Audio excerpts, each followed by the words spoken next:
Brother Matthew हमारे साथ गोवा से लाइव जुड़े हैं, तो वेलकम करेंगे ब्रदर मैथ्यू का। ब्रदर मैथ्यू को आप स्क्रीन पर देख सकते हो। सो वेलकम ब्रदर मैथ्यू इस शो में। बहुत ही खुशी हुई आपको देखकर। you're welcome brother.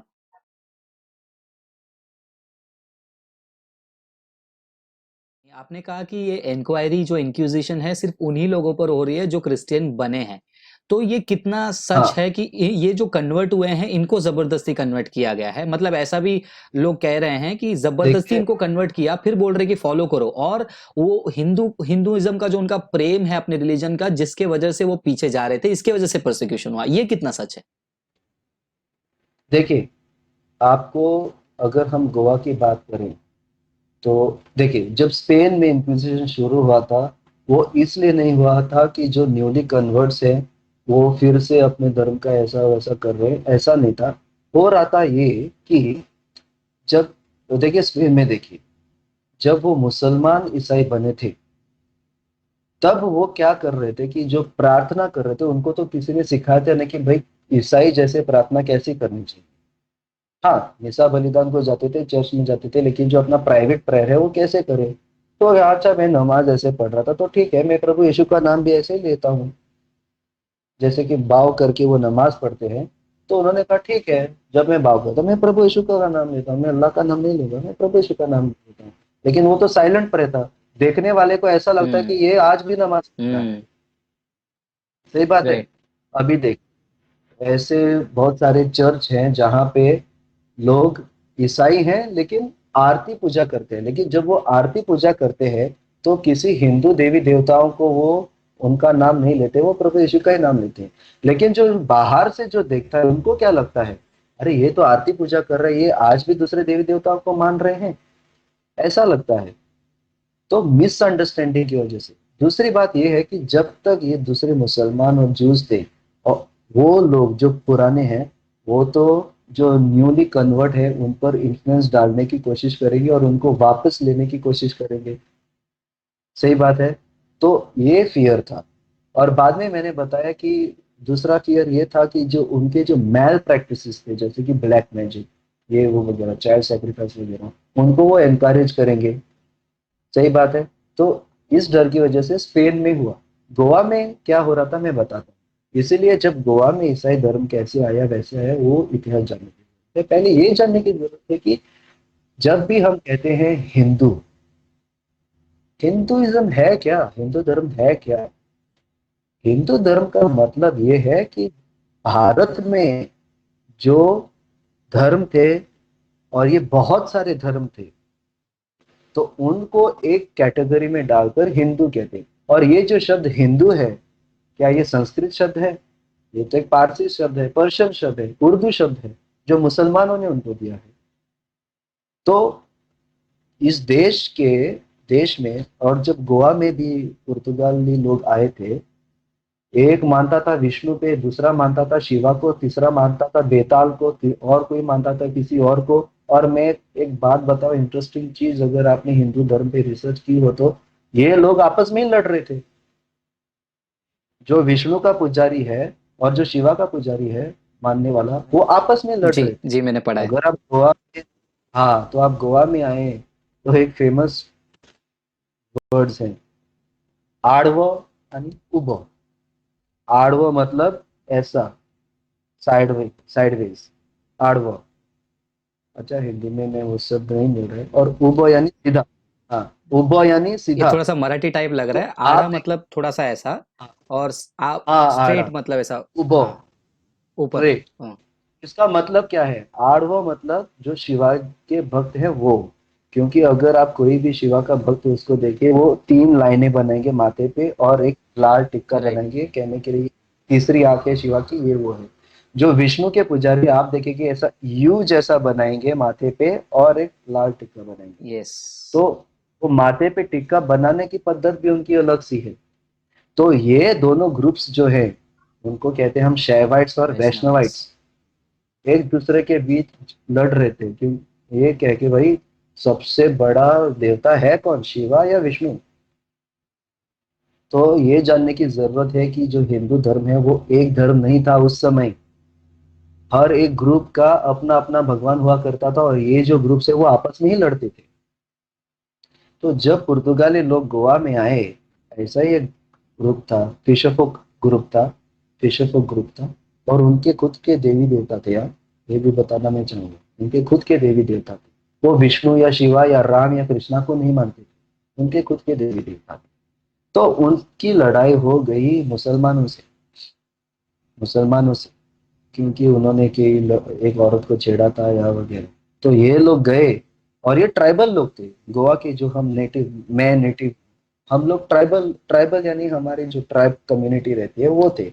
अगर आप गोवा में है तो गावड़ी, चाटी, कुमार, ऐसे बहुत सारे हम्म। ग्रुप्स हैं।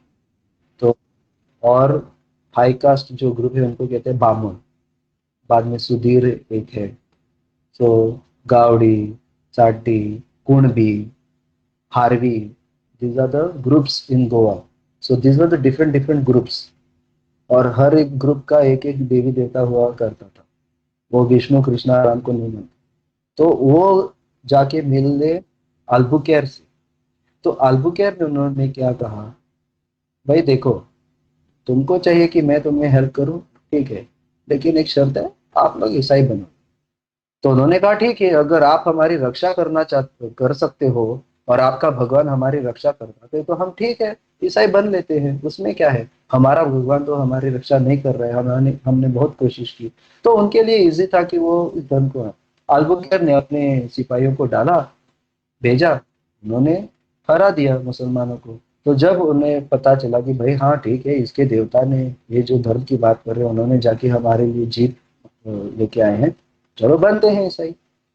तो अल्बुकेर ने ऐसे उनको ईसाई बनाया। एक दो ग्रुप थे जो तब तक ईसाई नहीं बने थे।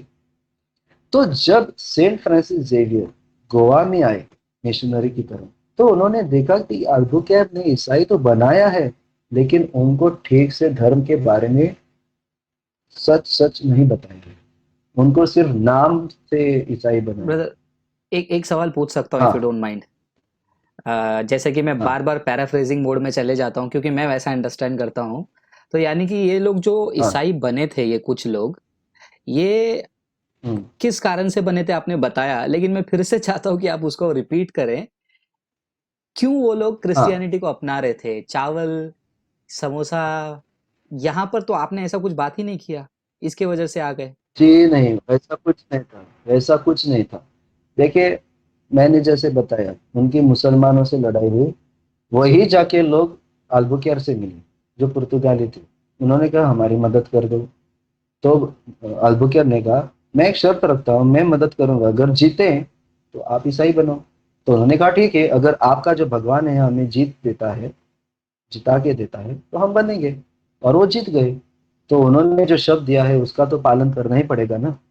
देखिए, मैं फिर से कह रहा हूँ, उस समय की विचारधारा, उस समय की मेंटालिटी, कॉन्टेक्स्ट, ये समझना जरूरी है। आजकल आप वैसा नहीं कर सकते, लेकिन उस समय ऐसा होता था। ये आप साइड में रखिए, हमारा तो साइड में रखिए, ये तो मुसलमान भी करते थे, हिंदू खुद भी करते थे। जब भी आप जाओ किसी हिंदू राजा से, आप कुछ मांग लो, मुझे ये वो, आप थोड़ा मदद कर लो, तो वो अपनी शर्त रखेंगे ही। ऐसे ही उन्होंने जो शिवा के मंदिर हैं या विष्णु के मंदिर हैं, वो पूरे देश में फैले हुए हैं। वरना आप बताइए, आर्यन और द्रविडियन दोनों एक दूसरे से लड़ रहे थे, वो एक दूसरे के देवी देवताओं को एक्सचेंज करने कैसे आ गए? हम्म। क्योंकि उनका और एक दुश्मन आया था, वो है मुसलमान। मुसलमानों के बाद आ गए पुर्तगाली लोग, पुर्तगाली लोगों के बाद आ गया ब्रिटिश। और जब ब्रिटिश आए, तब इनको लगा कि भाई हम तो पहले से ही इस देश में रह रहे हैं, हमारा धर्म हम तो पहले से ही पाल रहे हैं, हम एक काम करते हैं, हम लोग इकट्ठा होते। जब ब्रिटिश आए तब उनको पता चला कि हिंदू धर्म एक धर्म है। उससे पहले तो वो लोग एक दूसरे से लड़ रहे थे। और आज भी हिंदू धर्म तो एक धर्म है ही नहीं। ज्यादा करके जो देवी देवताओं के नाम अगर आप उनको देखोगे, तो वो तो ब्राह्मण कास्ट के भगवान हैं, जो ब्राह्मण कास्ट पालती है।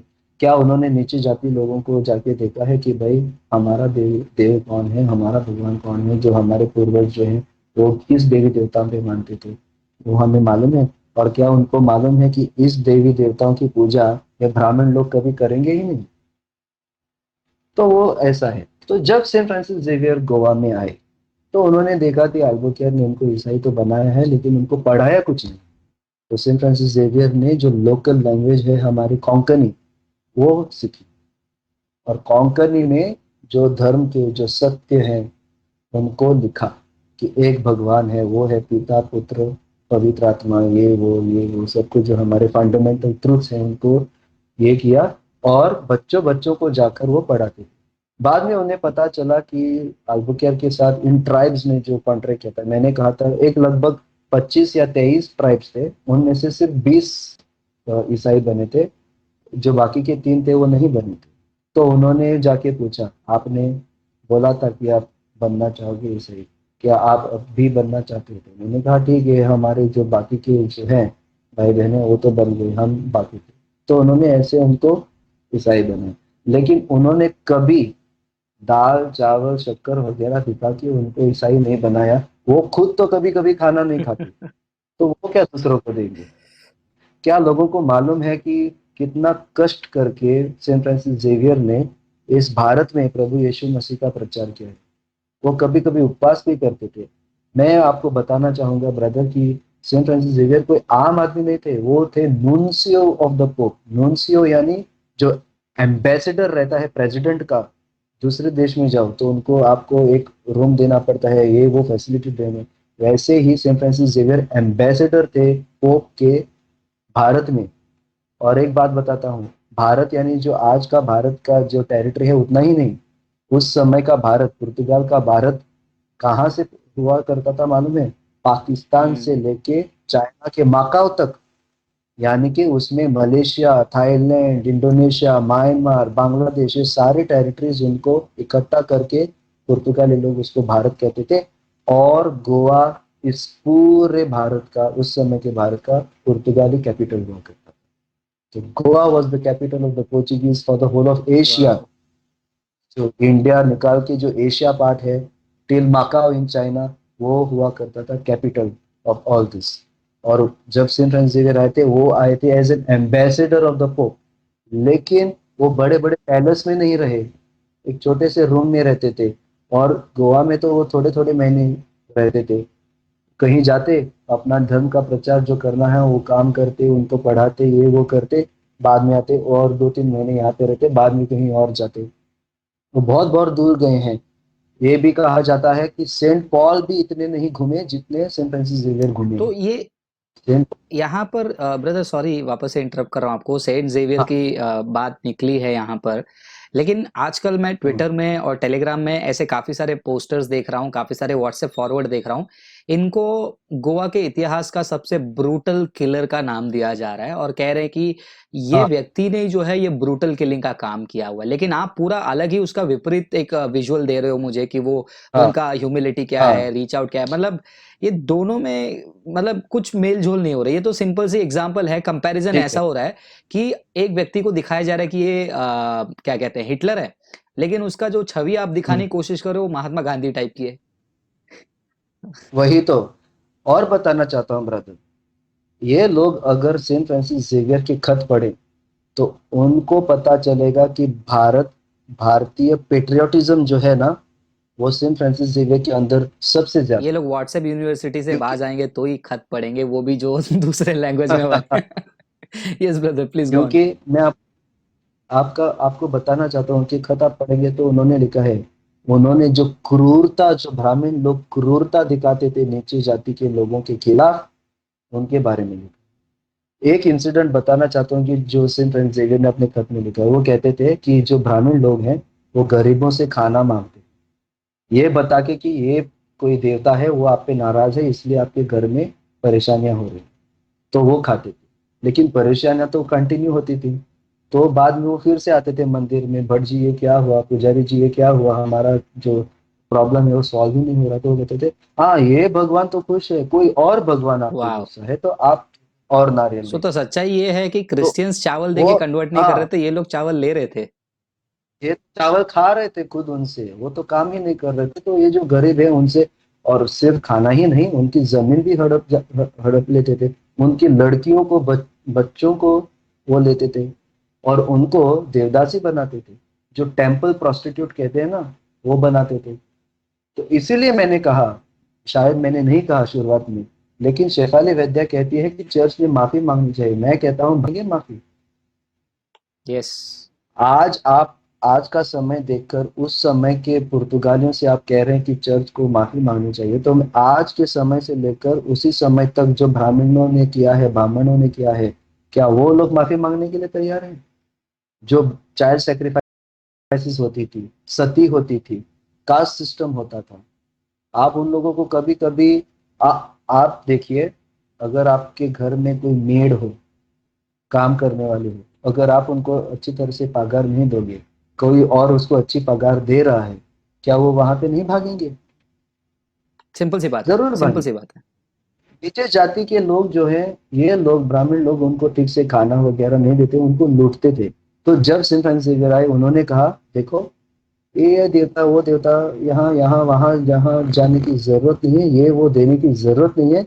एक भगवान है जिसने मुफ्त में हमें मोक्ष दिया है। तो ऐसे वो प्रचार करते हैं, मुफ्त में दिया है, उनको कुछ भी देने की जरूरत है ही नहीं।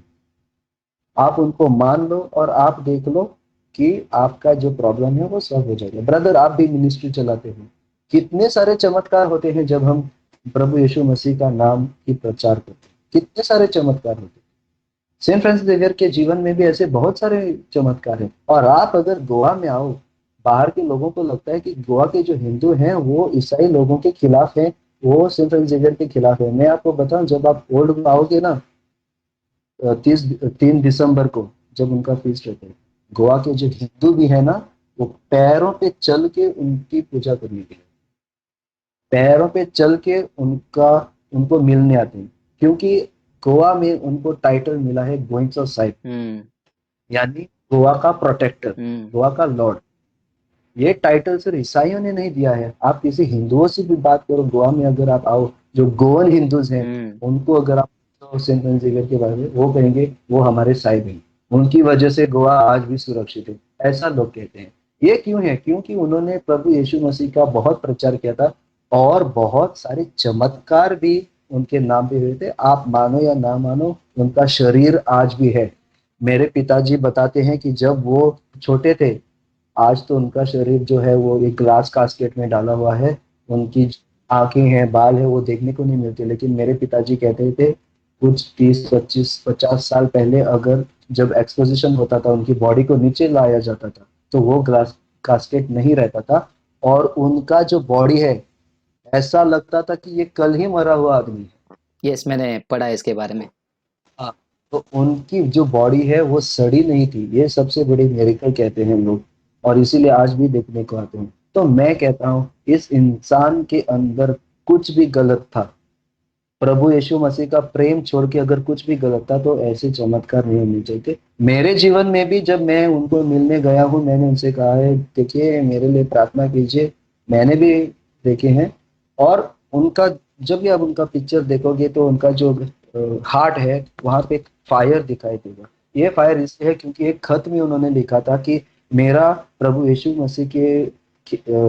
मसीह के लिए इतना प्यार है कि मेरा दिल जल रहा है उनके प्यार में, और मैं कितने भी लोगों को बपतिस्मा दूं, ये वो काफी नहीं है, कितना भी मैं लोगों को बताऊं उनके बारे में, ये काफी नहीं है, ऐसा वो कहते थे। तो ऐसे बहुत सारे इंसिडेंट्स हैं जहाँ पे उन्होंने, जो दलित लोग हैं, नीचे जाति के लोग हैं, उनके समर्थन में, उनकी जो सिचुएशन थी, उनके खिलाफ उन्होंने आवाज उठाई थी। दूसरी बात मैं बताना चाहता हूँ, सेंट फ्रांसिस जेवियर खुद पुर्तगालियों के खिलाफ।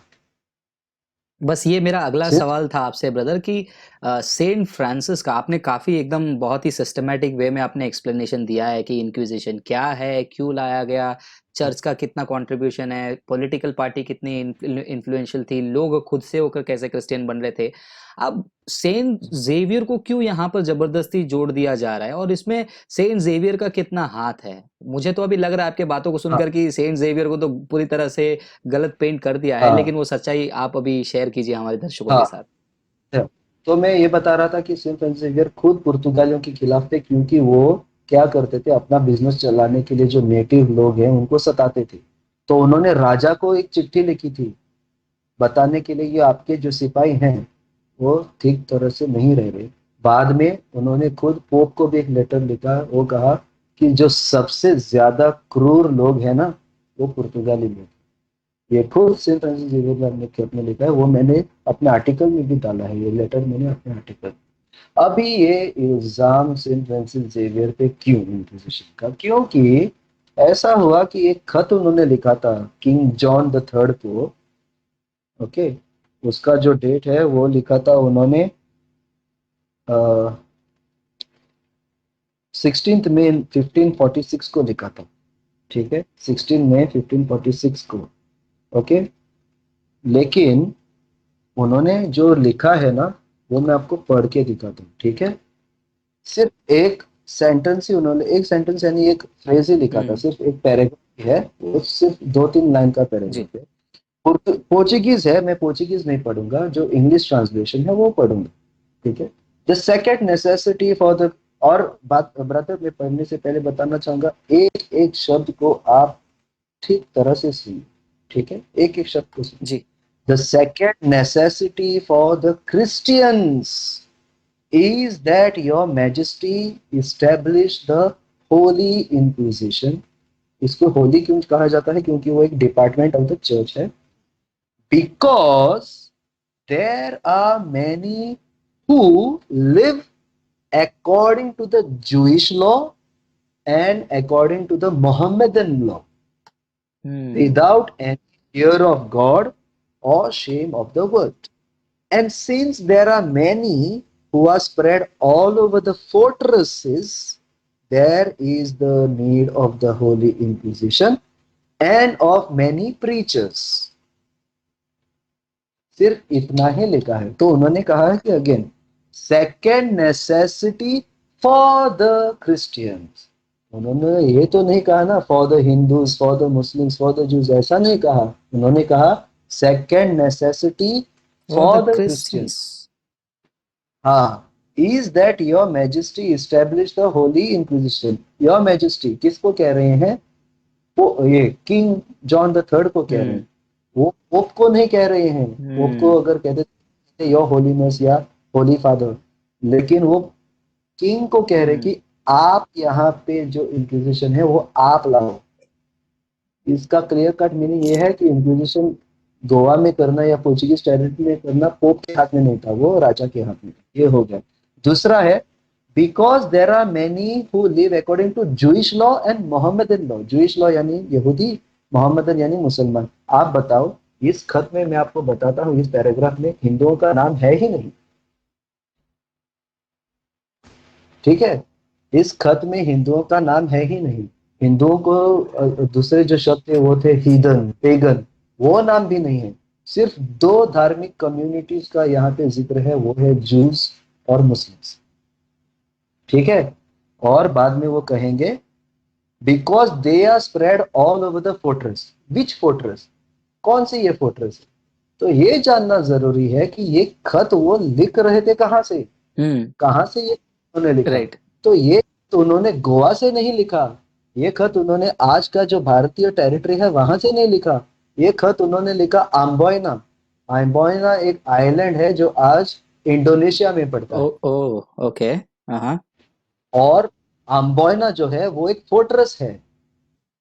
ठीक है, मैं आपसे स्क्रीन शेयर करना चाहूंगा। ठीक है, और मैं आपको गूगल सर्च में मैंने ढूंढा था कि आम्बोयना फोर्ट है क्या। ठीक है, फोर्ट्रेस। तो गूगल पे आप अगर जाओगे और देखोगे कि इमेजेस कोई भी है आम्बोयना फोर्ट, ये है आम्बोयना फोर्ट। आम्बोयना एक आइलैंड है इंडोनेशिया का। इंडोनेशिया क्या है? आइलैंड देश है, बहुत सारे आइलैंड है इकट्ठा करके उसको एक देश है। और इसका नाम भी आपको अजीब लगेगा कि इसको कहा गया है इंडोनेशिया। इंडोनेशिया मतलब यानी क्या? इंडोनेशिया मतलब आइलैंड्स ऑफ इंडिया। आज का जो है पाकिस्तान से लेकर इंडोनेशिया, मकाओ तक, उसको पूरा इंडिया ही कहा जाता था, तो अलग नाम नहीं थे। और ये सेंट फ्रांसिस जेवियर जो है, जो क्लियर कट बोलते हैं कि इंक्विजिशन कहाँ पे चाहिए, यहाँ पे कहाँ? भारत में नहीं, गोवा में नहीं, आम्बोयना में बात। हम्म। और उन्होंने क्लियर कट जो वर्ड है fortress, they are spread all over the fortress, सो वो उस फोर्ट्रेस की बात कर रहे थे, वो गोवा की बात नहीं कर रहे थे। क्योंकि इससे पहले उन्होंने किंग को, पोप को बहुत खत लिखे हैं, और उसके बाद भी उन्होंने बहुत खत लिखे हैं, लेकिन इसके बाद किसी भी खत में वो इंक्विजिशन का जिक्र नहीं करें। तो जो भी लिखा गया ये है वो जो इंडिया के लिए था ही नहीं, गोवा के लिए था ही नहीं। वो इंडिया के लिए था ही नहीं, वो आजकल के समय की जो आम्बोयना आइलैंड है जो इंडोनेशिया में पड़ता है, वो उसकी बात कर रहे थे। और उन्होंने हिंदुओं का तो नाम लिया ही नहीं, उन्होंने सिर्फ दो रिलीजियस कम्युनिटी है, ज्यूज और मुस्लिम, उनका नाम लिया है। तो शेफाली जी। मैं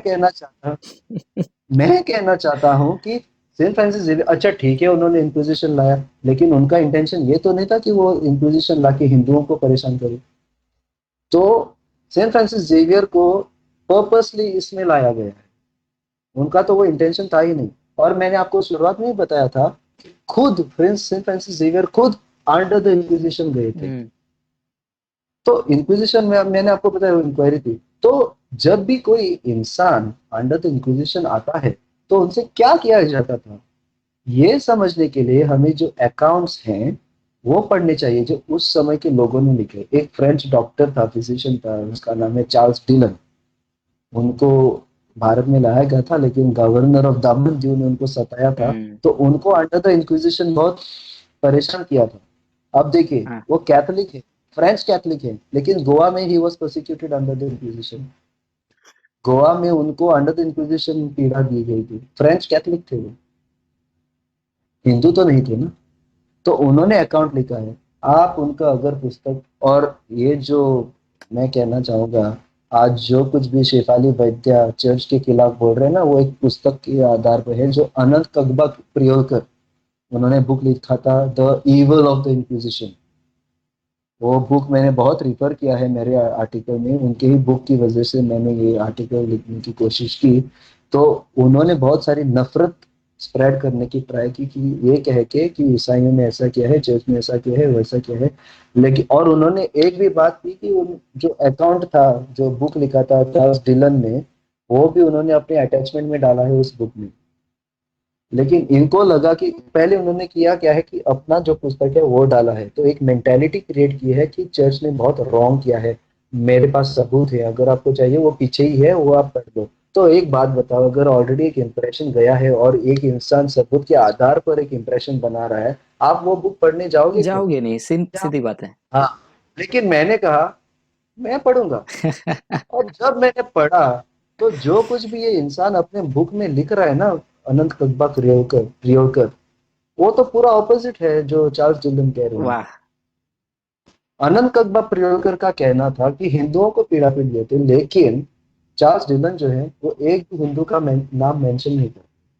मैंने जस्ट अभी आपसे बात करते करते गूगल किया, और गूगल में करते ही जो है पहला पेज विकिपीडिया में ये लिखा है, हाँ। Christian arrested and tortured by the Goa inquisition for questioning Portuguese.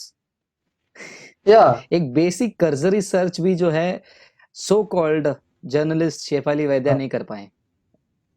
हाँ। मैं कहता हूँ ठीक है विकिपीडिया को सोच लो, छोड़ दो, लेकिन जो अकाउंट्स हमारे पास हैं, लाइक चार्ल्स डिलन जो आई विटनेस थे इंक्विजिशन के, वो खुद अंडर द इंक्विजिशन प्रोसिक्यूट हो रहे थे, उनके अकाउंट्स पढ़ लो। बाद में और एक है इंसान आ जाएंगे, उनके बारे में बताऊंगा मैं आपको। तो चार्ल्स डिलन का मैंने अकाउंट पढ़ा, अरे भाई तब मुझे पता चला कि ये कह रहे ना जला दिया, ये किया वो किया, मालूम है उसको कहते थे कैपिटल पनिशमेंट, ठीक है, उसको एग्जीक्यूशन कहते थे। चार्ल्स डिलन ने पहले ही बताया है कि ये जो एग्जीक्यूशन होता था ना, इंक्विजिशन होता था, वो कब होता था? 3-3 साल में एक बार होता था। ओके। तो उसका प्रोसेस था ये। अच्छा ठीक है, किसी पे इल्जाम डाला किसी ने कि ये ब्लैक मैजिक कर रहा है, चर्च के अगेंस्ट कुछ कर रहा है, उस पे इंक्वायरी करो, बाद में उसको लॉकअप में डाल दो, बाद में उस पे इन्वेस्टिगेशन शुरू, से बातचीत ये वगैरह होता था, ठीक है। तो उस पर जो जजमेंट है ना, वो कब होता था?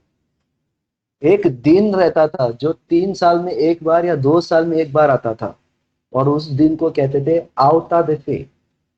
आवता दे फे यानी एक्ट ऑफ फेथ। तो एक बहुत बड़ा रिलीजियस सेलिब्रेशन रिचुअल हुआ करता था, जहां पे जो लोग अंडर द इंक्विजिशन अरेस्ट हुए हैं और उनका जो गिल्ट है वो प्रूव हुआ है, उस दिन उन पे जजमेंट किया जाता था। लेकिन एक बात बताऊं, चार्ल्स डिलन खुद अपने बुक में लिखते हैं कि अंडर द इंक्विजिशन तो बचना बहुत आसान था, क्योंकि अगर आप जाके कहो, देखिए फादर, मैंने ऐसा नहीं किया है, और मैं एक्ट ऑफ फेथ करता हूँ। एक्ट ऑफ फेथ एक प्रेयर है जहाँ पे आप मानते हो कि एक ही भगवान है, वो है पिता, पुत्र, पवित्र आत्मा, और जो कुछ भी चर्च पढ़ा रही है वो सच है, और मैं ये सच जो है वो मानता हूँ, और मैं प्रभु यीशु पे, वो मेरे मुक्तदाता है, ऐसा मैं सच मानता हूँ। अगर एक इंसान ने कुछ ऐसा ही कर दिया ना, तो उसको छोड़ दीजिए। तो बहुत सारे क्रिमिनल्स थे जो अरेस्ट हुए थे, not under the inquisition but under the civil law. हाँ। Under the civil law okay. वो क्या करते थे, वो फादरों से बातचीत करके कहते थे, फादर मुझे अंडर द इंक्विजिशन आप इन्वेस्टिगेट करो, या अंडर द इंक्विजिशन आप मुझ पे जजमेंट मारो। क्यों? अगर मैंने वो एक्ट ऑफ फेथ जो प्रेयर है वो किया, मैं छूट जाऊंगा। ये खुद चार्ल्स डिलन खुद लिखते हैं, और जो अपना जो अकाउंट है वो ठीक तरह से लिखते हैं कि भाई उनके साथ कैसा हो रहा था, बताओ। और एक बात बताता हूँ, अंडर द इंक्विजिशन अगर कोई अरेस्ट होता था ना, तो ये राजा के कमांड्स थे कि उनको खाना ठीक तरह से देना चाहिए, कपड़ा ठीक तरह से देना चाहिए, उनकी केयर करनी चाहिए। जब तक उनकी जो गिल्ट है वो प्रूव नहीं हो जाती, तब तक आपको उनका संभाल करना चाहिए। ठीक है? क्योंकि ये प्रूव करना कि ये इस इंसान ने चर्च के अगेंस्ट या धर्म के अगेंस्ट कुछ किया है, वो प्रूव करना बहुत मुश्किल था। चार्ल्स डिलन को खुद को 2-3 साल लग गए, पे 3 साल में सिर्फ एक बार आता था। तो आप बताइए ब्रदर, इतने साल तक जो इंक्विजिशन रहा, अगर 3-3 साल में आवता देफे आता है जब जजमेंट पास होता है। और एक बात बताओ, चार्ल्स डिलन खुद अपने बुक में लिखते हैं, जो लास्ट एग्जीक्यूशन हुआ था ना, वो कहते हैं जो लास्ट एग्जीक्यूशन होता, मतलब किसी को जलाया जाना, एक खंबे पे जलाया जाना, वो हुआ था कुछ या 4 आवता देते पहले। आवता देते मैंने बताया 3 साल में एक बार आता है, तो 3-4 आवता देते पहले एक एग्जीक्यूशन होता, मतलब 3 × 4 मतलब 12 साल पहले एक एग्जीक्यूशन हुआ था। उसके बाद जब चार्ल्स डिलन गोवा में आए, तब तक कोई एग्जीक्यूशन नहीं हो रहा। मतलब किसी को भी जिंदा नहीं जलाया था जब चार्ल्स डिलन गोवा में थे। 12 साल तक किसी को भी नहीं जलाया। तो ये कहना कि अंडर द इंक्विजिशन इजीली किसी को भी जलाया जाता था, किसी को भी मार डाला जाता था, ये गलत है, बहुत गलत है। जिस इंसान की पुस्तक आप इस्तेमाल कर रहे हो as an account, as a proof, वो खुद इंसान कह रहा है कि लास्ट एग्जीक्यूशन गोवा में जो हुआ था वो 12 साल पहले हुआ था, और उसके बाद कोई हार्डली यानी एग्जीक्यूशन हुआ है। एग्जीक्यूशन यानी ऐसा हुआ कि उनको लाइफ इम्प्रिजनमेंट दी गई हो या उनकी प्रॉपर्टी छीन ली हो, तो लेकिन जिंदा मारना, ये एक्सट्रीम से एक्सट्रीम पनिशमेंट था। आप बताओ, भारत में लास्ट इंसान को कब फांसी पे चढ़ाया जाता है? बहुत साल हो गए। बहुत ज्यादा, वो भी अ, आप टेररिस्ट अटैक में भी देखो तो कितना एक्सट्रीम केस पे फांसी दी गई थी। तो ये जो मेथड है इन्वेस्टिगेशन का, वो लोग कहाँ से सीखे? वो चर्च से ही सीखे, क्योंकि चर्च एक बहुत एक्सट्रीम प्रोसीजर लेता है। आप देखिए मदर टेरेसा को, उनको हमारे रोमन कैथोलिक चर्च में संत की पदवी देने के लिए लोग जानते हैं मदर टेरेसा कौन है, लेकिन चर्च ने उनको संत की उपाधि नहीं दी थी। कितने साल लगे उनको संत में प्रोक्लेम करने के लिए?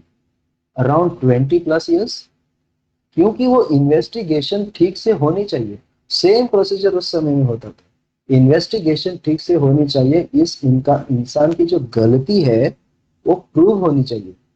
फिर भी चार्ल्स डिलन खुद अपने बुक में लिखते हैं कि फिर भी ये जो एग्जीक्यूशन है ना, वो चर्च के हाथ में नहीं था देने के लिए, वो सिर्फ और सिर्फ जो सिविल अथॉरिटीज हैं उनके हाथ। देखिए ब्रदर, जब गोवा में पुर्तगाल लोग आए थे, तो Goa is the only state in Asia which had a uniform civil code of conduct. Uniform civil code of conduct मतलब चाहे आप हिंदू हो या ईसाई हो, कोई भी हो, सबको एक ही uniform civil code of conduct. Civil code of conduct क्या है, uniform civil code of conduct क्या है, वो आप गूगल पे देख सकते हैं। ठीक है, वो सबको था। Next thing is, unlike British, ब्रिटिशों ने भारतीयों से क्या कैसे बर्ताव किया था कि आप भारतीय हो, आप हमारा काम कर लो, हम आपका पैसा लूट के जाते हैं। अगर कोई भारतीय भारत से बाहर जाना चाहता है तो उसको इंडियन पासपोर्ट से जाना पड़ता था, उसको तो ब्रिटिश पासपोर्ट नहीं मिलती थी। लेकिन गोवा के लोग, जब तक पुर्तगाली लोग यहाँ पे थे, गोवा के लोग पोर्चुगीज सिटीजन्स थे।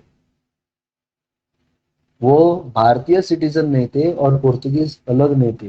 पुर्तगालियों ने गोवा के लोगों को पोर्चुगीज सिटीजन की तरह माना था। और जो राइट्स एक ऑर्डिनरी पोर्चुगीज सिटीजन, जो ओरिजिनल पोर्चुगीज सिटीजन है, उनका था, सेम राइट्स गोवा के लोगों का था, क्योंकि पुर्तगाली लोग सिटीजन मानते। तो इतना आसान नहीं था ये कहने के लिए कि हाँ इनको हड़प लिया, उनको मार दिया। एज अ सिटीजन उनके बहुत सारे राइट्स रहते थे, उनको हक था कि एक एडवोकेट करो, इन्वेस्टिगेशन करो, ये करो, बहुत सारा प्रोसीजर था।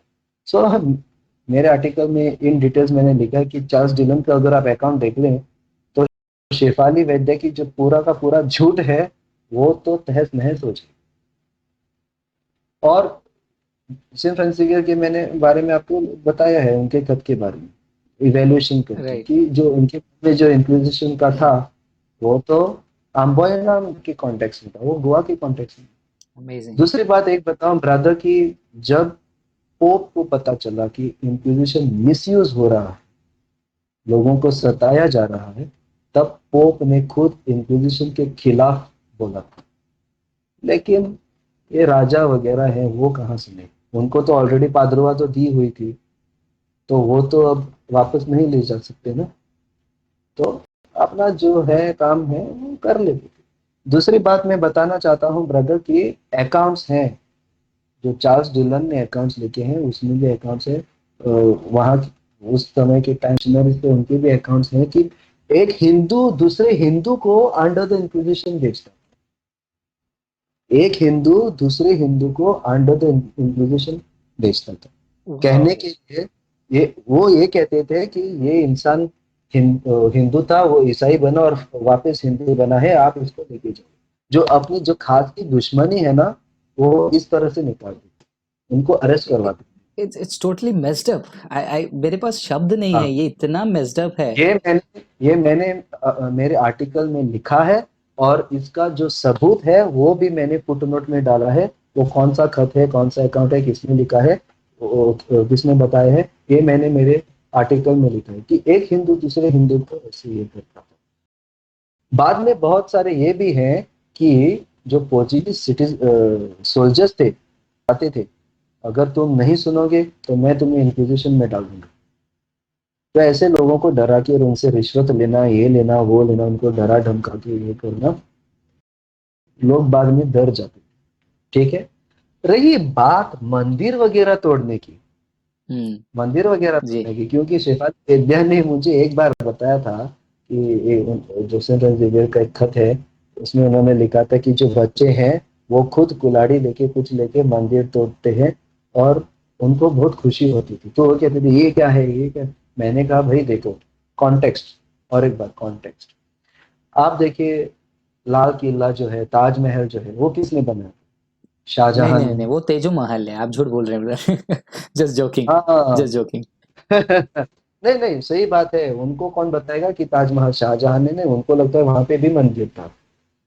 तो देख ले, ताजमहल है वो बना था मुसलमानों ने, लेकिन जब डेमोक्रेटिक इंडियन रिपब्लिक ने टेक ओवर किया तो ताजमहल का क्या हुआ, उसका अभी इंचार्ज कौन है? Government of India.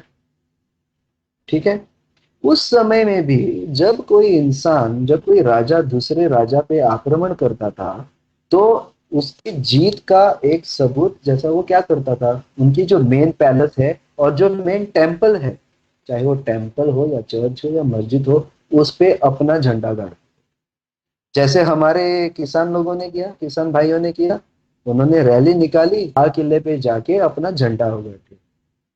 मतलब ये हमारी जीत है। तो ऐसा उन दिनों होता था भाई, अगर कोई किला है, एक राजा ने बनाया है, दूसरे राजा ने टेक ओवर किया है, तो उस किले पे जो पहले के राजा के सिक्के थे, वही साइंस वगैरह थे, वो निकाल के अपना नाम डाल देते थे, ये दिखाने के लिए कि भाई ये मेरी जीत है, मैंने इस राजा को हराया है। वो किला तोड़ के नया नहीं बांधते थे, क्यों? क्योंकि वो लोगों को बताना चाहते थे कि हमने इस राजा को मार डाला।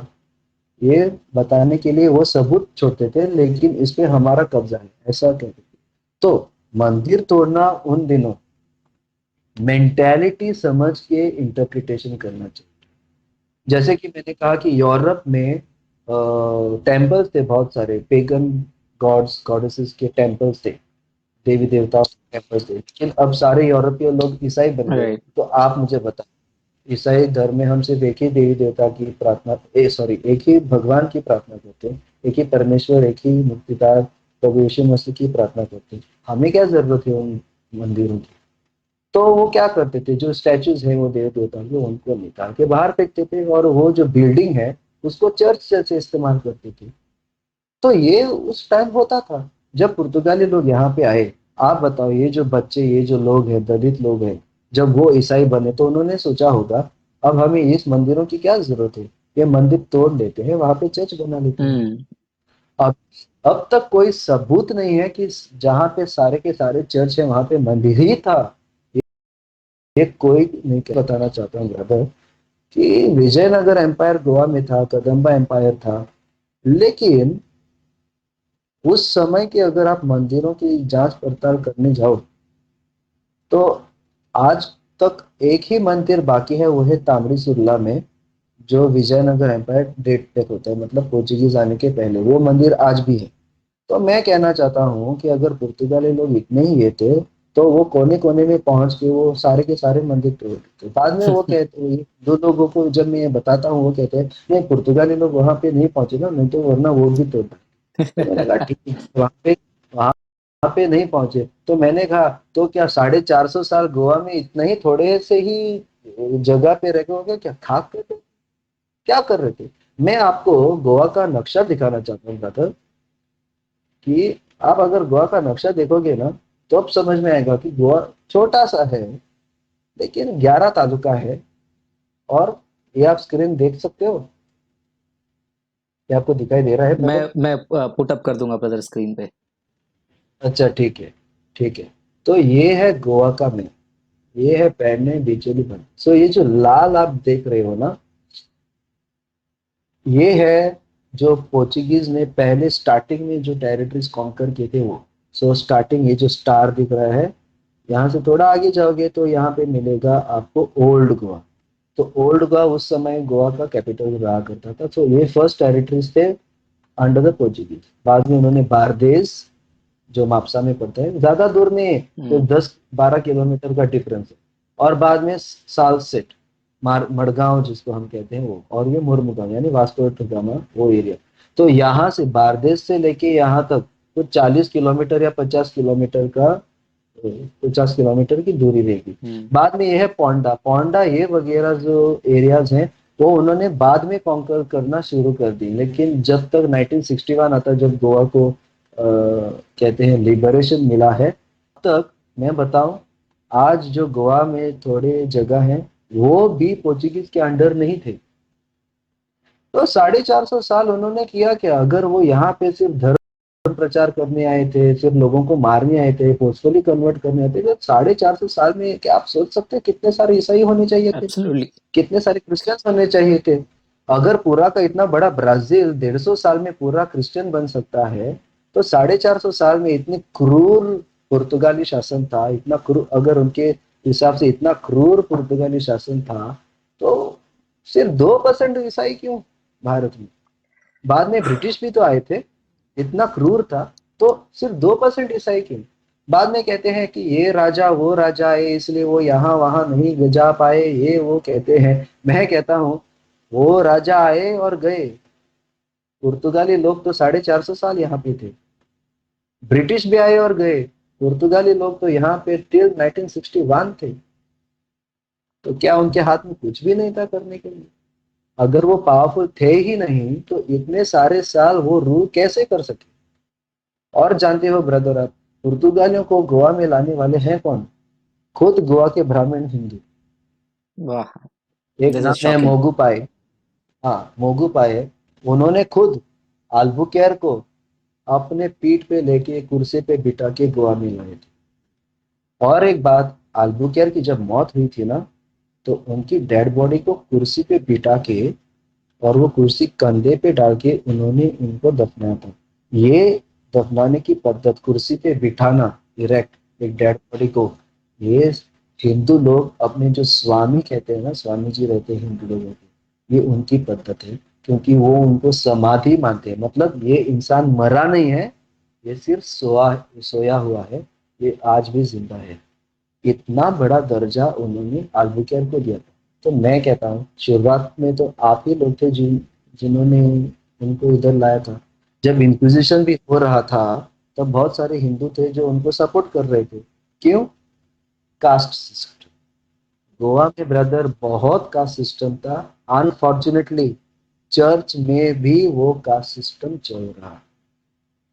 चर्च में भी जो ब्राह्मण लोग हैं, जो ईसाई बने हैं, वो बेंच पे बैठते थे टिल 1961 ब्रदर। हम्म। मेरी माँ और मेरे पिताजी वो खुद बताते हैं, क्योंकि टिल 1961 ऐसा होता था। जो नीचे जाति के लोग हैं, जो हम लोग हैं, वो जमीन पे बैठते थे, और वो भी आगे नहीं, चर्च में बहुत पीछे बैठना पड़ता, दरवाजे के पास बैठना पड़ता। लेकिन जो हाई कास्ट लोग हैं, ब्राह्मण हैं, वो बेंच पे बैठते थे। अगर आप किसी ओल्ड चर्चेज में आए गोवा में, बेंच को देखें, बेंच पे एक मेटल पीस रहेगा जिसपे नाम लिखा होगा किसी इंसान का, मतलब हाँ। वो बेंच उस, तो वो बेंच उसको रिजर्व था। ओहो। और जो हम नीचे जाति के लोग थे, वो अपना स्टूल भी लेके नहीं आ सकते थे चर्च में बैठने, हमें जमीन पे बैठना। तो मेरे जो माता पिता है वो जमीन पे बैठे। 1962 में पोप ने एक काउंसिल मंगवाई। उन्होंने कहा कि देखो, चर्च एक है, हम सब लोग भाई बहन, ऐसी विचारधारा चर्च में नहीं चलेगी। तो तब से ये बंद हुआ है। ये जो कास्ट सिस्टम में पोप ने फोर्स करके दबाव डाल दिया कास्ट सिस्टम में। तो मैं कहना चाहता हूँ ब्रदर कि अगर पुर्तगाली लोग हिंदुओं के इतने खिलाफ थे, तो जो कास्ट सिस्टम हिंदुओं ने हम्म। शुरुआत की, हिंदुओं ने स्टार्ट किया था, वो चर्च में भी कैसे आ गई? राइट। बहुत सारे ब्राह्मण थे जो खुद ईसाई बने थे। अब आप बताओ वो क्यों बने थे? क्योंकि उनको दाल चावल मिल रहा था, और वो बहुत बहुत बड़े लैंडलॉर्ड्स थे। अगर आप गोवा में आए तो कास्ट सिस्टम के आधार पर प्रॉपर्टीज आपको समझ में आ जाएगा। जो हाई कास्ट ईसाई थे, उनके पास बहुत बड़ी प्रॉपर्टीज होंगी, और जो लो कास्ट ईसाई हैं उनके पास ज्यादा प्रॉपर्टीज नहीं होंगी। वो ज्यादा करके टेनेंट्स, इन ब्रैकेट टेनेंट्स, वो भी टेनेंट्स नहीं, हमारी जमीन ये हड़प लेते थे, क्योंकि जो पुर्तगालियों ने टैक्स हम पे इम्पोज किया था, हम्म। उसका हम नहीं कर पा रहे थे, तो वो हमारी जमीन हड़प लेते थे, और हमें हमारे ही जमीन में, हमारे ही घर में टेनेंट्स बनाते थे। वाह। तो ये बहुत सारे प्रश्न हैं। जब आप इंक्विजिशन की बात करते हो, गोवा की हिस्ट्री की बात करते हो, यहाँ का कल्चर, यहाँ की मेंटेलिटी क्या होता था, कौन से ग्रुप्स थे, कास्ट सिस्टम कैसे था, क्या हो रहा था, ये सब कुछ जानना जरूरी है, जो मैंने मेरे आर्टिकल में डाला है। एक्सेलेंट। Amazing brother. हाँ, सो बस मैं तो बस यही चाहूंगा मेरे दर्शकों से कि आप प्लीज इस आर्टिकल को स्टडी कीजिए और जो जो सोर्सेज दिए उन सोर्सेज को स्टडी कीजिए, क्योंकि मुझे नहीं लगता है कि अगर ऐसा ही हम करते जाएंगे तो हम सारी चीज़ों को कवर कर पाएंगे। तो इसीलिए मैं आपसे रिक्वेस्ट करूंगा कि प्लीज़ आप इंडिविजुअल टाइम लेकर ये रिसोर्सेज को पढ़िए, और भी जो है आपको गहराई में जानने के लिए मदद मिलेगा। क्योंकि आपको ये नहीं सोचना है जैसे टिपिकली होता है ना कि 1-2 घंटे का वीडियो देख लिया आपको लगता है कि आप एक्सपर्ट बन गए। नहीं, ये सिर्फ आपके लिए इंट्रोडक्शन है। आपको और गहराई में जाकर इन चीज़ों को जानना बहुत बहुत ज़रूरी है। सो ब्रदर, और कुछ बचा है आप शेयर करना चाहते हैं, या फिर आप एक समरी देना मैं चाहते हैं जो हमारा पूरा डिस्कशन का है? मैं मेरे हमारे दर्शकों से इतना ही कहना चाहूंगा कि आप जाइए, आर्टिकल पढ़ ले। बहुत सारी चीजें हैं जो हम वीडियो पे नहीं बताएंगे। हम्म। ऑलरेडी 2 घंटे का वीडियो हो चुका जी। है, और बात करने जाएंगे। बहुत सारी चीजें हैं जो मैं इतना बताना चाहूंगा कि मैं कोई एक्सपर्ट नहीं हूँ। मैं कोई एक्सपर्ट नहीं हूँ। जो भी मेरे पास मटेरियल था, सोर्सेज थे, ये वगैरह मैंने ढूंढ ढूंढ के उनको ढूंढा है, रिसर्च की है। ये मैंने आर्टिकल, मैंने इंट्रोडक्शन में लिखा कि ये एक क्रिश्चियन रिस्पॉन्स है, ये क्रिश्चियन आदमी का रिस्पॉन्स है through a research to a person like Shefali Vidya and to people who hold like-mindedness. Shefali Vaidya और उनकी जैसी विचारधारा के लोग हैं, उनका ये मेरा रिस्पॉन्स है जो मैंने सबूतों के आधार पे लिखा है। मैंने मेरे मन में कुछ है वो नहीं लिखा है, मैंने सबूतों के आधार पे लिखा है। मैं हमारे जो इतिहासकार हैं, हिस्टोरियंस, जो एक्सपर्ट्स हैं, डॉक्टर्स हैं, बड़े बड़े रिसर्चर्स हैं, हिस्टोरियंस हैं, उनसे प्रार्थना है आप इस टॉपिक को थोड़ा सीरियसली ले लो। ज्यादा करके जो हमारे ईसाई हिस्टोरियंस हैं, आप इस टॉपिक को सीरियसली ले लो। मैंने सुना है थ्रू फादर विक्टर पेराउ की कोई इंसान लिख रहा है एक बुक, लेकिन आज भी यूट्यूब पे या कोई न्यूज़ चैनल पे इस टॉपिक पे बातचीत होती नहीं। जितना आप इंक्विजिशन के बारे में डालोगे यूट्यूब पे तो चर्च के खिलाफ ही बोलने वाले लोगों की वीडियो आई है। थिंक मुझे लगता है हमारा ये जो वीडियो है वो पहली बार बाहर आया है। एग्जैक्टली ये और पहला वीडियो है। आई थिंक मैंने भी यूट्यूब पे बहुत सर्च किया है, ये इंडिया में पहली बार एक ऐसा वीडियो रिस्पॉन्स बना है ये इंक्विजिशन के मिथ को डिबंक करते हुए। ये घमंड की बात नहीं है, लेकिन ये दुख की बात है कि इतना साल तक वेट करना पड़ा। खैर, प्रभु ने हमें मौका दिया, इसके लिए तो हम खुश हैं, लेकिन आगे आपका योगदान क्या है मेरे प्रिय भाई बहनों? तो लोगों को लगेगा अरे ये कौन इंसान है, वो तो डॉक्टर नहीं है, ये वो नहीं है। ठीक है, आप आर्टिकल पढ़ लीजिए, जो मैंने सोर्सेज जो सबूत मैंने डाले हैं वो देख लीजिए, क्या वो ऑथेंटिक है कि नहीं। बाद में मुझे बताइएगा कि जो मैंने लिखा है वो सही है कि नहीं। जी, आर्टिकल में मैंने ये भी डाला है कि हमारे भारत देश में लोग ईसाई बनते क्यों हैं, राइट। क्योंकि वो प्रेयर को जाते हैं, हम्म, वहां पे वो चंगे होते हैं, ठीक हो जाते हैं, उनको मिरेकल मिलता है, और उनको मिरेकल देने वाला प्रभु यीशु मसीह ही है, इसीलिए वो लोग ईसाई बनते। उनको दाल चावल मिलता है इसलिए नहीं, उनको वो अपनी खेती बाड़ी करके वो सब कुछ कर सकते हैं। ठीक, तो ऐसी बात है। दूसरी बात यह है ब्रदर कि जब हम इंक्विजिशन के बारे में पढ़ते हैं ना, तो ये जो इंडियंस हैं जो बुक लिखते हैं वो बहुत सारी पुस्तकें ब्रिटिश राइटर्स ने जो लिखी है ना, उनकी सोर्सेज इस्तेमाल करते हैं। हम्म, ये हमें समझना चाहिए कि भाई जो कोई इंसान हिस्ट्री लिख रहा है ना, वो अपनी कहानी लिख रहा है, अपना व्यू पॉइंट लिख रहा है। वो जो हिस्ट्री है एज इट इज नहीं लिख रहा है, क्योंकि ब्रिटिश लोगों का एक प्रोपेगेंडा था कि जितना चाहो पुर्तगालियों, डच, जर्मन उनके खिलाफ लिखो, जितना तुम उनके खिलाफ लिखोगे लोगों को घिन आ जाएगी, वो उनको भगाएंगे। एग्जैक्टली। बाद में आप जाओ और वहां पे अपना बिजनेस स्टार्ट करो। ये स्ट्रेटेजी ब्रिटिश सो लोगों ये की थी। प्रोपोगेंडा। इसीलिए आप, जी, सॉरी। हाँ, ये प्रोपेगेंडा था, एक पॉलिटिकल प्रोपेगेंडा। चर्च के खिलाफ लिखना, पुर्तगालियों के अगेंस्ट लिखना, स्पेनिश लोगों के अगेंस्ट लिखना, डच लोगों क्यों लिखना चाहते थे, क्योंकि ब्रिटिश सरकार अपना जो किंगडम है वो बढ़ाना चाहता था।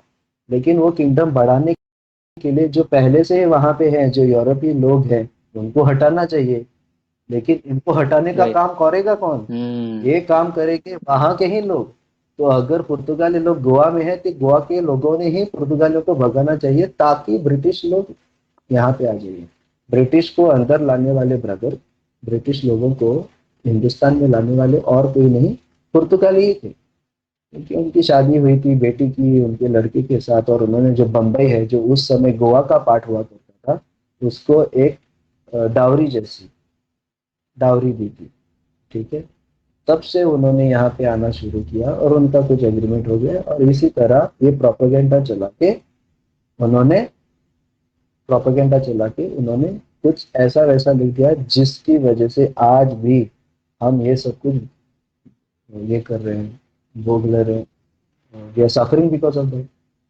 हम लोग सफर कर रहे हैं, आज का जो जनरेशन है क्रिश्चियंस का, हम लोग सफर कर रहे हैं। तो मैं ज़्यादा लंबा नहीं करना चाहूँगा। आर्टिकल पढ़ लीजिए, क्योंकि सारे जो मैंने लेटर्स हैं, ये हैं वो हैं, जो कुछ भी प्रूफ्स है वो मैंने आर्टिकल में डाला हुआ है। समझता हूँ कि ऐसे बहुत सारे लोग हैं आज भी भारत में जिनके पास और भी बहुत इंफॉर्मेशन है। जैसे कि मैंने ये आर्टिकल लिखा था, गोवा के ही बहुत सारे लोग मेरे पास इन टच आ गए। एक दो बंदे हैं जो हमेशा मेरे साथ बातचीत करते हैं, न्यू न्यू इन्फॉर्मेशन मिलता है। हाँ, तो मैं दर्शकों से एक ही बात करना चाहता हूँ कि अगर इंक्विजिशन जो हुआ, हजारों लोग अगर मरे थे, तो उनका डॉक्यूमेंटेशन किया जाता था, उनके नाम डॉक्यूमेंटेशन किया जाता था, जो इंक्विजिशन हाउस है गोवा में, वहां पे रखा जाता था। और एक कॉपी जो है वो पुर्तगाल भेजी जाती थी, और एक कॉपी जो है वो वेटिकन में भेजी जाती थी पोप को। तो ये कह रहे हैं कि गोवा में जो इंक्विजिशन हाउस था उसको जला दिया गया। किसने जलाया? पुर्तगालियों ने खुद ने जलाया। पुर्तगालियों ने खुद ने इंक्विजिशन को बंद कर दिया 1820 में। उन्होंने खुद इंक्विजिशन को बंद कर दिया। ठीक है। तो जब वो बंद कर रहे थे तो जल गया था। हमें मालूम नहीं कि डॉक्यूमेंट्स रियली जल गए थे क्या नहीं। कंफर्म करने के लिए दो चीजें करनी है। किसको तो पुर्तगाल जाना पड़ेगा और ये डॉक्यूमेंट्स ढूंढने पड़ेंगे। दूसरी बात, किसी को तो वेटिकन जाना पड़ेगा और ये डॉक्यूमेंट्स ढूंढने पड़ेंगे। ये जो लोग हैं शेफाली वैद्य, ये यहाँ पे ही बैठ के ये वो बोल रही हैं।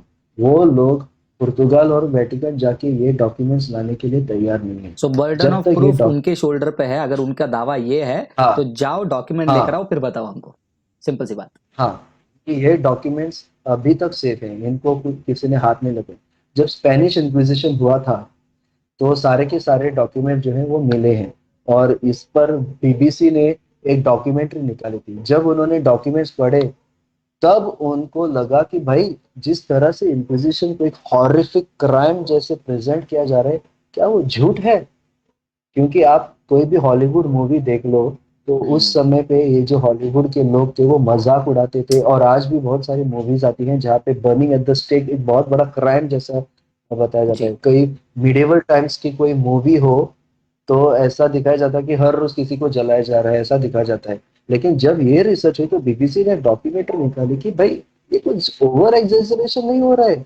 ऐसा प्रश्न खुद बीबीसी ने लिखा है। वो भी लिंक मैंने आर्टिकल में डाला था।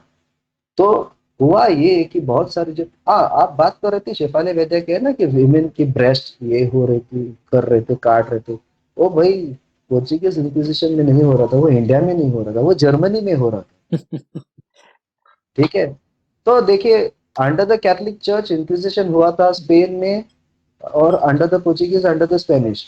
लेकिन जर्मनी तो तब तक कैथोलिक नहीं था, उन्होंने रेफॉर्मेशन शुरू किया था। वो तो कैथोलिक चर्च से अलग हो गए थे, लेकिन वहां पर भी इंक्विजिशन हुआ था। वहां पर भी इंक्विजिशन हुआ था। उन्होंने कॉपी किया था यहाँ पर। तो उसकी बात कोई नहीं कर रहा है। सो ऐसे बहुत सारे एथेस्ट कंट्रीज हैं जहाँ पे इंक्विजिशन हुआ था। जो धर्म को नहीं मानते हैं उस कंट्रीज में भी इंक्विजिशन हुआ था, लेकिन उसकी कोई बात नहीं कर रहे। सिर्फ पोर्चुगीज इंक्विजिशन, सिर्फ स्पेनिश इंक्विजिशन की बात की। ये एक प्रोपेगेंडा है। और इंडिया में भी कहते हैं फोर्स कन्वर्जन हुआ, फोर्स कन्वर्जन हुआ। सिंपल सी बात है भाई, 450 साल वो बंदे इधर थे, इतनी क्रूरता थी, इंक्विजिशन भी किया, फिर भी जो ईसाइयों का नंबर है वो सिर्फ तो 2% है। बाद में कहे कि नहीं, हम हिंदुओं ने हमारा धर्म संभाल के रखा है। क्या खा संभाल के रखा है? तो खुद से ही लड़ रहे थे। ये जब ब्रिटिश लोग ही आए थे तभी आप इकट्ठा हो गए। और गोवा के जो हिंदू हैं वो तो they were enjoying under the Portuguese, hmm. Actually enjoying under the Portuguese. सब कुछ मिल रहा था उनको। ये तो बाद में जब जब डिक्टेटरशिप आई थी ना पुर्तगाल में, तब तब परेशान करना उन्होंने शुरू किया था। हम्म। तो इतिहास जानना बहुत जरूरी है। सिर्फ एक इंसिडेंट लेके, इवेंट लेके, उसका जो कॉन्टेक्स्ट है वो अगर आप भूल गए तो कोई फायदा नहीं है, कुछ नहीं हो सकता। पढ़िए मेरा आर्टिकल, और मैं आपसे कहूंगा कि जो हिस्टोरियंस हैं, डॉक्टर्स हैं, एक्सपर्ट्स हैं, इस टॉपिक पे आप जरूर रिसर्च। लिखिए, इस टॉपिक कुछ कीजिए, ताकि इसको एक अथॉरिटी मिले कि हम्म। ये सबूतों के आधार पे हुआ। Right. Thank you so much brother. काफ़ी लंबा डिस्कशन था और काफ़ी एनरिचिंग डिस्कशन था। आई थिंक पहली बार जो है आज इस टॉपिक पर जो है चर्चा हो रही है क्रिश्चियन पर्सपेक्टिव से, क्रिश्चियन रिस्पॉन्स। सो मैं आपको अपने दिल के गहराई से धन्यवाद करना चाहूँगा। आई डोंट नो आपने कितना समय बिताया होगा इसके पीछे पढ़ने के लिए। सो जो भी आपने एफर्ट लिया है, डेफिनेटली हम प्रभु को धन्यवाद करते हैं, ताकि प्रभु और आप जैसे ब्रदर्स को खड़ा करें, ताकि सत्य जो है सत्य वैसा ही बाहर निकले। सो एक बार फिर से आपके साथ जुड़ेंगे ब्रदर। बहुत बहुत धन्यवाद हमारे साथ लाइव जुड़ने के लिए। और मैं आशा करता हूँ कि हमारे दर्शक भी जो हैं ये वीडियो के माध्यम से जो जो सीखे हैं और इसकी गहराई को जानने के लिए ब्रदर के आर्टिकल को डिस्क्रिप्शन में पढ़ सकते हैं। So thank you so much brother हमारे साथ जुड़ने के लिए। प्रभु। आपको भी बहुत thank you. Thank you so much. आपको भी प्रभु सलामत रखिए, आपकी जो मिनिस्ट्री है वो बढ़ती जाए, और आप प्रभु का नाम प्रचार कर रहे हो, प्रभु का नाम बहुत सारे लोगों को पहुंचे, हमारे देश के बहुत सारे लोगों को पहुंचे, ये भी हमारी आशा। Thank you so much brother. अगर प्रभु की मर्जी हो दोबारा हम आपके साथ जुड़ेंगे। Thank you for joining us brother. Thank you very much. सो मेरे प्रिय भाई बहनों, इसी के साथ हम इस एपिसोड के एंड में आते हैं। आप लोगों से मेरी एक ही विनती है, कितना ज्यादा आप इस सच्चाई को लोगों के बीच में बांट सकते हैं उतना बांटिए। कलीसिया, जाग जाइए। बाइबल जब कहती है कि हम सत्य को जानेंगे, सत्य हमें आजाद करेगी, उसको हमें पूरे ब्रॉडर लाइट में समझना है, क्योंकि यीशु मसीह के सत्य को हमें लेकर जाना है। तो हमको यीशु मसीह के सत्य को जानना है, और वो सत्य को छुपाने के लिए जो झूठ का पर्दा लगाया जा रहा है उसको भी खोलना है। क्या आप इस चीज में हमारी मदद करेंगे? अगर हाँ, आपसे एक ही विनती है कि इस वीडियो को जितना हो सके उतना शेयर कीजिए। जो जो चैनल्स में अपलोड करना है आप कर दीजिए। इसमें आपको कोई भी कॉपीराइट स्ट्राइक हमारे तरफ से नहीं आएगा। You are free to share, you are free to distribute this video आपके चर्चेस में, आपके व्हाट्सएप ग्रुप में, आपके फेसबुक ग्रुप में, जहां जहां हो सकता है ये इन्फॉर्मेशन को पहुंचाइए। क्योंकि ये झूठ भारत में ईसाइयों के खिलाफ जो फैलाया जा रहा है, जो प्रोपेगेंडा चलाई जा रही है, गोवा इंक्विजिशन, आज हम उसके ऊपर डिबंकिंग वाला ये जो एपिसोड किए हैं, ये आपके लिए बहुत ही यूजफुल रहेगा। और ये जो है लोगों तक पहुंचनी चाहिए। चाहे कितना भी प्रोपेगेंडा फैलाते जाए, चाहे कितना भी क्रिश्चियनिटी को दबाने की कोशिश करें, इतिहास गवाह है जितना क्रिश्चियनिटी को दबाया गया था उतना क्रिश्चियनिटी बड़ा है। मैं बस हमेशा यही कहता हूं, अगर क्रिश्चियनिटी नीरो जैसे एम्परर के टाइम पे सरवाइव कर सकती है, तो आज का परसिक्यूशन क्या, कौन सी पॉलिटिकल पार्टी, कौन सा फेनेटिक ग्रुप, या फिर कौन से मसीह विरोधी मसीहत को रोक पाएंगे? कोई नहीं। क्योंकि यीशु मसीह जो है, जो क्रूस पर विजयी हुआ है, उस खुदा को हम मानते हैं। तो आपसे एक ही विनती है, रिसर्च कीजिए, पढ़िए, सच्चाई को जानने की कोशिश कीजिए। एक एवरेज क्रिश्चियन नहीं, फर्स्ट सेंचुरी के बेरिया के क्रिश्चियन बनने की कोशिश कीजिए। कलीसिया में आज ऐसे क्रिश्चियन की जरूरत है। एक और एपिसोड में आपसे दोबारा जुड़ेंगे, face to face with Francis, एक और गेस्ट के साथ। तब तक हमारी टीम के लिए प्रार्थना करते रहिए, ब्रदर मैथ्यू के लिए प्रार्थना करते रहिए। और हाँ, अगर अभी तक अपने चैनल को सब्सक्राइब नहीं किया है, कर लीजिए, बेल आइकन प्रेस कर लीजिए, और दोस्तों के साथ शेयर जरूर करना। God bless you. प्रभु आपको आशीष करे।